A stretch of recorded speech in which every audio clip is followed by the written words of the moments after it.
Scotland దేశములో ఒక రాజు వరుసగా 6 యుద్ధాల్లో ఓడిపోయాడు.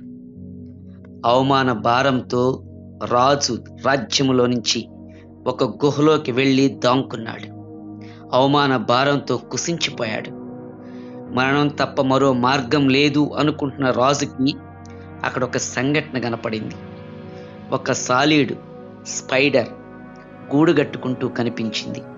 అదే అనేక మార్లు పైకి కిందకి గూడు కట్టుకుంటూ కింద పడుతూ పైకి లేస్తూ చివరికి ఎలా అయినా విజయం సాధించి అందమైనటువంటి గూడునది తయారు చేసింది. రాజు మనసులో తళుక్కుమంటూ ఒక మెరుపు మెరిసింది.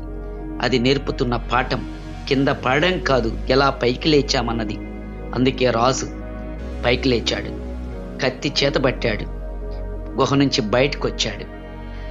కత్తి దూసిన రాజు శత్రు గుండెల్లో గుణపాలు దింపాడు. మరలా తిరిగి రాజ్యం, యుద్ధం, విజయం తన వరించేలా ఆ రాజు ప్రయత్నం చేశాడు.